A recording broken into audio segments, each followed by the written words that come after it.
Hello दोस्तों, आज आप लोग को फिर से अपनी एक वीडियो लेके आ रहे हैं यूट्यूब प्लेटफॉर्म टेकअप जॉब पे, जो कि आप यूपीएसआई और यूपीएएसआई और एसएससी जीडी के लिए काफ़ी फ़ायदेमंद होगा और आप यहां से एक अच्छा नंबर अपने जीएस के पार्ट में स्कोर कर पाएंगे।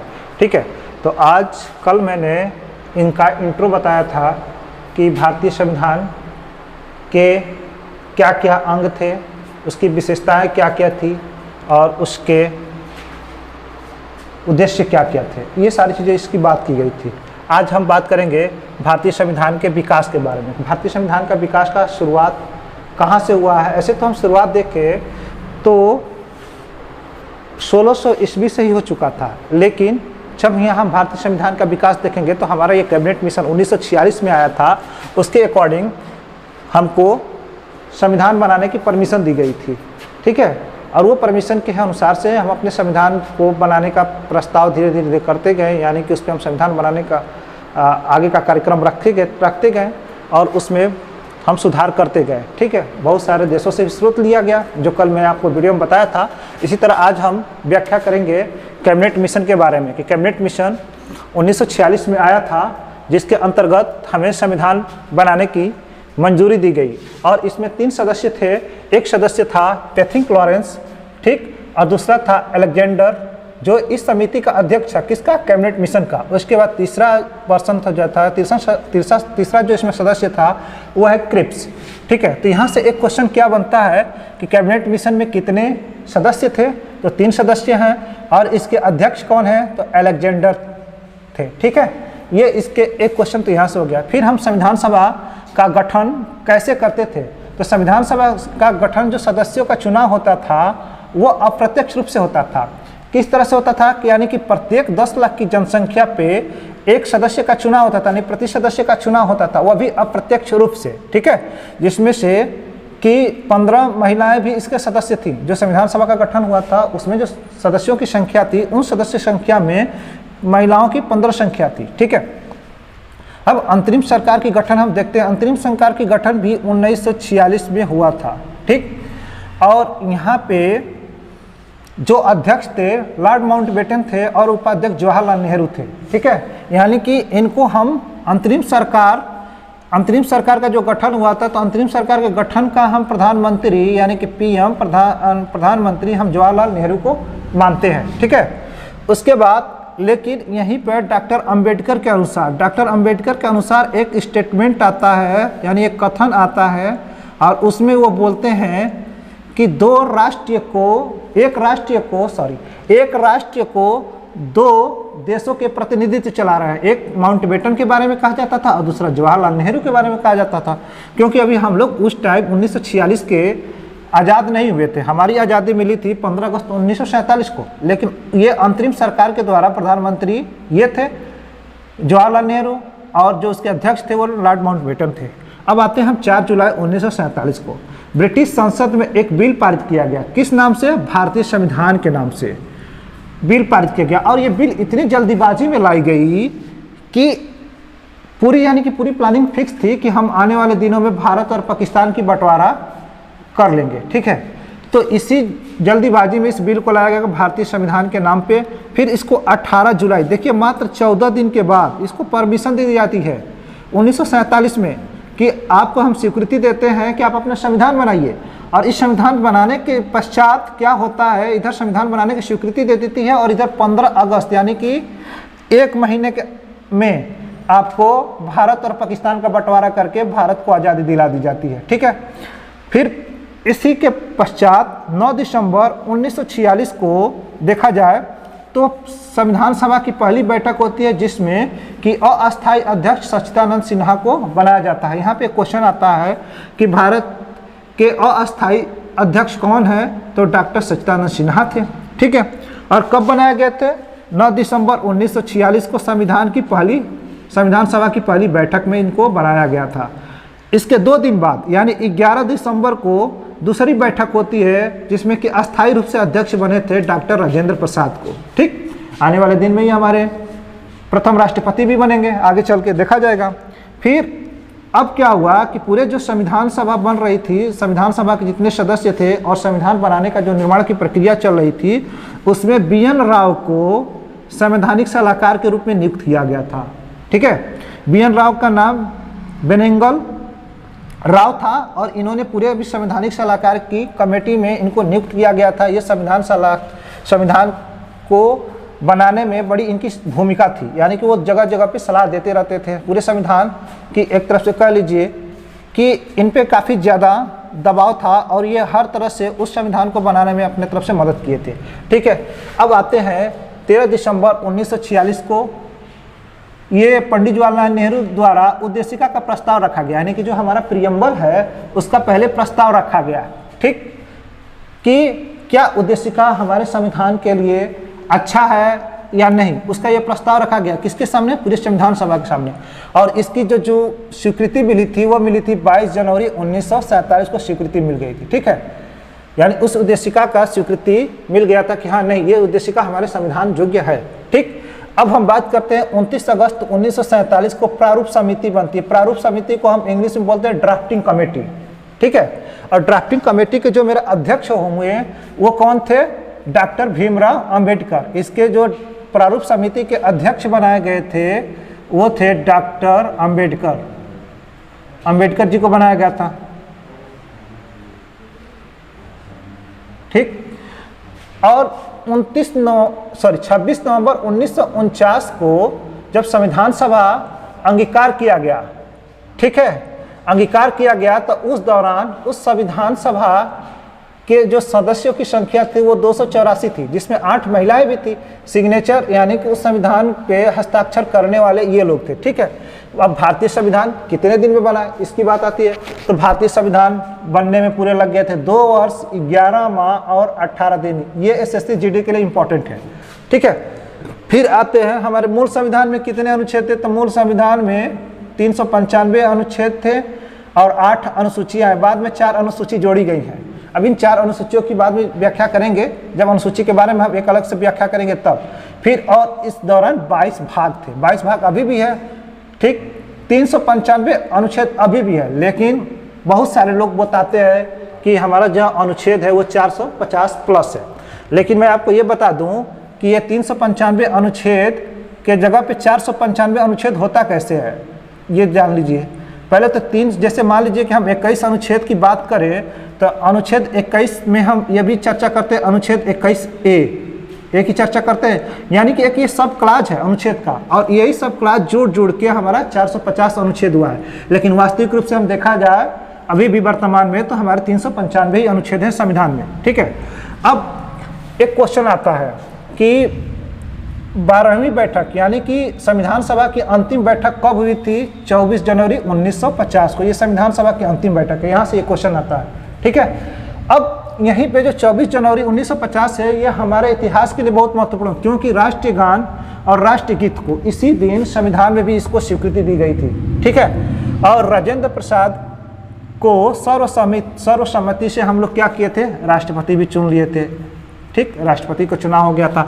ये तो संविधान के विकास की बात कर रहे थे। अब आइए हम थोड़ा सा अपनी प्रस्तावना पे चर्चा कर लेते हैं। प्रस्तावना को क्या क्या बोलते हैं? उद्देशिका भी बोलते हैं, यानी उद्देशिका भी बोलते हैं। फिर इसको बोलते हैं संविधान की कुंजी भी बोला जाता है। और एक वर्ड इंग्लिश में याद रखिए सबसे बढ़िया है प्रीएम्बल। प्रीएम्बल ये सबसे बेहतरीन है कि हम प्रीएम्बल में ये सबसे अच्छा ये है कि हम एक ही बार इसको याद कर ले ताकि हमारा काम बन जाए। ठीक, ये है। अब देखिए हमारे से संविधान में प्रस्तावना से यहाँ से एक क्वेश्चन बनता है। एक क्वेश्चन क्या बनता है कि ये संपूर्ण प्रभुत्व संपन्न समाजवाद, पंथ निरपेक्ष, लोकतांत्रिक, गणराज्य, इनको क्रम से सजाइए। ये मतलब बेहतरीन क्वेश्चन बनता है SI लेवल में। और इनको क्रम से सजाने का मतलब हम एक कोड से इसको डिसाइड करते हैं, S, S, P, L और G। बस आप इतना ही याद रखिए, SSP, यही से काम बन जाएगा। यानी कि आपका संपूर्ण प्रभुत्व संपन्न हो गया, समाजवाद हो गया और पंथ निरपेक्ष हो गया। ये 3 पकड़ लेंगे तो बाकी 2 ऑटोमेटिक हो जाएंगे। ठीक है, तो इस तरह होते हैं। अब एक एक पे हम चर्चा करेंगे कि संपूर्ण प्रभुत्व संपन्न क्या होता है। देखिए संपूर्ण का मतलब कि यदि एक ये मान लीजिए आपके पास कोई जगह हो, इसमें आप सर्वे सर्व आप ही हैं, प्रभुत्व संपन्न, यानी कि सारे गुण जो है इसके अंतर्गत जो चाहिए सो आप कर सकते हैं, यदि आपका ये निजी है तो, ठीक है, आप यहाँ पे अपने इसके सर्वे सर्व मालिक है। इसी तरह हमारे संविधान है वो हमको बताता है कि हम यहाँ पे एकदम परिपूर्ण है, यानी कि संपूर्ण प्रभुत्व संपन्न है, ठीक, हर तरीके से संपन्न है, गुण से, लक्षण से, जैसे भी कर लीजिए उस तरह से संपन्न है। समाजवाद की बात करें तो एक ऐसी समाज की बात करें जो वो समाज के बारे में, उनकी हितकर के बारे में सोचे, यानी कि उनकी हित हमेशा की बात करे, इसी को बोलते हैं समाजवाद, ठीक, जो लोगों के हित के बारे में सोचे, ठीक है, लोगों के हित के बारे में सोचे, उसी को बोलते हैं हम समाजवाद, ठीक, हितकर की रणनीति अपनाए। पंथ निरपेक्ष, ऐसा राज्य जिसके पास किसी प्रकार का कोई धर्म न हो, यानी किसी प्रकार का कोई धर्म न हो, उसे पंथ निरपेक्ष बोलते हैं, ठीक, यानी एक धर्म का वो बढ़ावा न दे।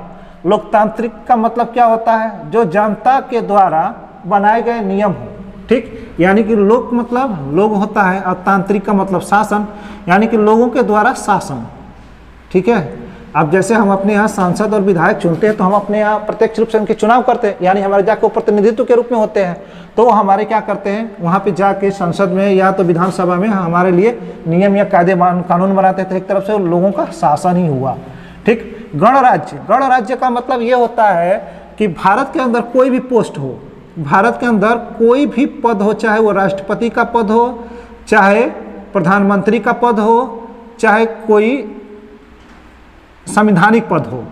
अब इस पद के अंतर्गत कोई भी व्यक्ति, चाहे वो एक सामान्य पुरुष हो या एक अच्छे घर से तालमेल रखता हो, तब भी उस पद के लिए यदि उसकी योग्यता है तो उसको चुना जाएगा, यानी कि कोई भी पद यहाँ पे एक तरफ से कह लीजिए कि वंशानुगत नहीं होगा, ठीक। भारत के अंतर्गत जितने सारे पद हैं, ये नहीं कि आज हमारा नेता है तो नेता का ही लड़का नेता बनेगा, ऐसा कुछ नहीं। यदि आज वो राष्ट्रपति है तो उसके आने वाले दिन में उसका लड़का ही राष्ट्रपति बनेगा, ऐसा भारत में नहीं है, यानी किसी भी पद को हम वंशानुगत नहीं कर सकते, ठीक है। ये तो हमारे इतने सारी चीज़ें हो गई।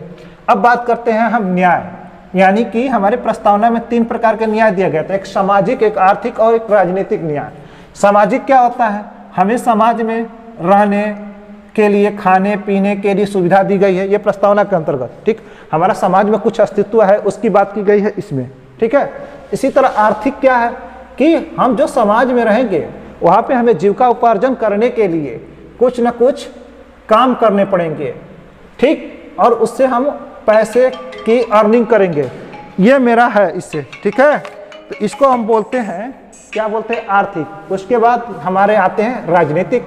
राजनीतिक में कि हमारे यहाँ बहुत सारी पार्टियां हैं, ठीक, उन पार्टियों में मेरी एक खुद की भागीदारी हो, यानी कि इसमें जो भी चुनाव का माहौल हो या जो चुनाव के जो नियम हो, उस चुनाव के नियम को हम पालन करते हुए अपनी एक राजनीतिक स्थिति बना सके, यानी कि हम चुनाव लड़ सकते हैं, मेरा राजनीतिक स्थिति है। इसी तरह हमें स्वतंत्रता दी गई है, ठीक, ये स्वतंत्रता 5 प्रकार के दी गई है संविधान में। ये तो मेरे 3 प्रकार के न्याय थे, और ये संविधान के शुरू में व्याख्या की गई थी कि संपूर्ण प्रभुत्व क्या है, संपन्न क्या है, समाजवाद क्या है, पंथ निरपेक्ष है, लोकतांत्रिक क्या है, गणराज्य क्या है। अब बात करते हैं हम स्वतंत्रता की। हमारे पास 5 प्रकार की स्वतंत्रता है। एक स्वतंत्रता अभिव्यक्ति की।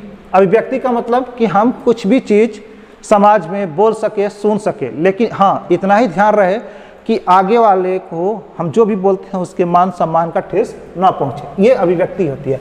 और इस अभिव्यक्ति को हम व्यक्त करने के लिए कई सारे चीज़ें अपना सकते हैं, कई सारे सोर्स अपना सकते हैं, जैसे कि हम कार्टून को अपना सकते हैं, ठीक है, कार्टून को या कोई लेख को लेख के माध्यम से अपना सकते हैं, या फिर हम अपनी बात प्रत्यक्ष रूप से कहकर कर सकते हैं। ये सब मतलब अभिव्यक्ति के अंतर्गत है। धार्मिक उपासना या धर्म उपासना, कहीं भी किसी भी जगह पे, चाहे मंदिर हो चाहे मस्जिद हो, हमें वहाँ पे जाने का हक है, ठीक। हम वहाँ पे अपना धर्म उपासना चाहे तो उस धर्म को बारे में कुछ सोच सकते हैं, बातें कर सकते हैं, धर्म में हम उसमें भाग ले सकते हैं या नहीं ले सकते, ये हमारे ऊपर निर्भर है, ठीक है। फिर एक है विश्वास और विचार का, यानी कि किसी भी व्यक्ति के प्रति हम विश्वास रख सकते हैं, अपनी बातों को उसके सामने रख सकते हैं, ये विचार की स्वतंत्रता है। प्रतिष्ठा क्या होता है? हमारा मान सम्मान की बात होती है। यदि हम समाज में जी रहे हैं तो संविधान हमें अपने मान सम्मान के लिए भी अधिकार देता है, यानी कि उसकी भी स्वतंत्रता देता है। ठीक है। अवसर की समानता, यानी कि जहाँ पे हमें कुछ करने का अवसर मिले वहाँ पर हम कुछ कर सकें। जैसे यदि मान लीजिए कि यदि आप लोग दरोगा में भर्ती होना चाहते हैं, ये आपके लिए अवसर बना हुआ है, तो या फिर आप सहायक निरीक्षक बनना चाहते हैं या एसएससी जीडी की भर्ती में तैयारी करना चाहते हैं, तो ये आपके साथ अवसर की समानता है। यदि आप उसके सारे शर्तें पूरा करते हैं तो ये आपको एक अवसर दिया गया है कि आप अपनी इस भर्ती के लिए एलिजिबल हैं, यानी कि योग्यता रखते हैं। ठीक। फिर इस संविधान के अंतर्गत हम देखेंगे तो हमारी गरिमा, यानी कि गरिमा की बात की गई। एक व्यक्ति के अंतर्गत सम्मान होना चाहिए, उसका एक खुद का क्या होना चाहिए, ईगो नहीं कर सकते, उसका खुद का एक गौरव होना चाहिए, गर्व होना चाहिए किसी बात पे। फिर राष्ट्र की एकता और अखंडता की बात की गई है, यानी कि हमारे राष्ट्र किसी भी शर्त पे विभाजन न हो, उसमें एकता बना रहे, उसकी अखंडता बना रहे। फिर बंधुता बढ़ाने की बात की गई संविधान के प्रस्तावना के अंतर्गत, यानी कि हम भाईचारा की बात करते हैं। ठीक है। और इस तरह से अंत में क्या होता है कि 26 नवंबर 1949 को जो हमारा संविधान है उसको हम क्या करते हैं, यानी कि प्रस्तावना है, उसको हम लोग अंगीकृत करते हैं, अधिनियमित करते हैं और आत्मकृत करते हैं। इनको इंग्लिश में एक वर्ड जान लीजिए कि एडॉप्ट करते हैं। सबसे बढ़िया इन तीनों का एक ही अर्थ हो गया, एडॉप्ट करना। ठीक है। अब इस पे 3 केस आती है। एक केस जो है बेरूवादी का है, जिसमें यह बताया गया है कि क्या संविधान का जो प्रस्तावना है संविधान का या उद्देशिका है वो संविधान का अंग है कि नहीं है। तो बेरूवाद में यह बताया गया कि जो उद्देशिका है यानी कि जो प्रस्तावना है वो संविधान का अंग नहीं है। पहला क्वेश्चन तो यही से आता है। फिर गोलकनाथ में बताया गया है, गोलकनाथ बनाम भारत सरकार के बीच में हुई थी, तो इसमें यह बताया गया कि नहीं, उद्देशिका यानी कि प्रस्तावना जो है वो संविधान का आत्मा है, ये कहते हैं। और इसका निर्णय देने वाला कौन थे? वो इंडिया के चीफ जस्टिस थे एम हिदायतुल्ला। इन्होंने दिया था कि नहीं, गोलकनाथ जो है केस में कि उद्देशिका संविधान की आत्मा है। केशवानंद अब तक की सबसे बड़ी खंडपीठ है, 13 लोगों की सदस्यता वाली खंडपीठ थी इसमें। और ये प्रस्तावना पे अपना क्या दिया है, डिसीजन यानी कि जो निर्णय सुनाया है वो बताए हैं कि नहीं, संविधान जो प्रस्तावना है वो संविधान का अंग है एवं संशोधनात्मक भी है, यानी कि इसको हम संशोधन भी कर सकते हैं। जैसे कि आप देखिए 42वां संविधान संशोधन 1976 में समाजवाद, पंथ निरपेक्ष और अखंडता, ये 3 शब्द जोड़ी गई थी। इससे पहले 3 शब्द नहीं था। ठीक है। अब अंत में हम बात करते हैं उद्देशिका का। ठीक है, कि संविधान की आत्मा किनके अनुसार, उद्देशिका को संविधान की आत्मा किनके अनुसार या किसके अनुसार से कहा गया। तो जवाहरलाल नेहरू बताते हैं कि उद्देशिका जो है संविधान की आत्मा है।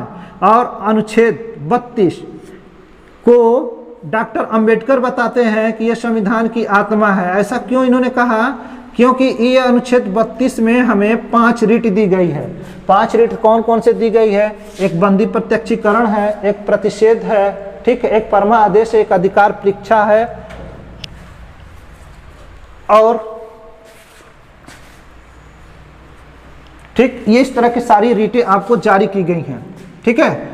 और इसी रीट के माध्यम से हमें यदि हमारा मूल अधिकार का हनन होता है तो अनुच्छेद 226 और अनुच्छेद 32 के अंतर्गत हम क्या करते हैं, हाई कोर्ट में कंप्लेन करते हैं और ये सुप्रीम कोर्ट में कंप्लेन करते हैं इन 5 रीटों को निकालने के लिए। ठीक है, एक प्रतिषेध।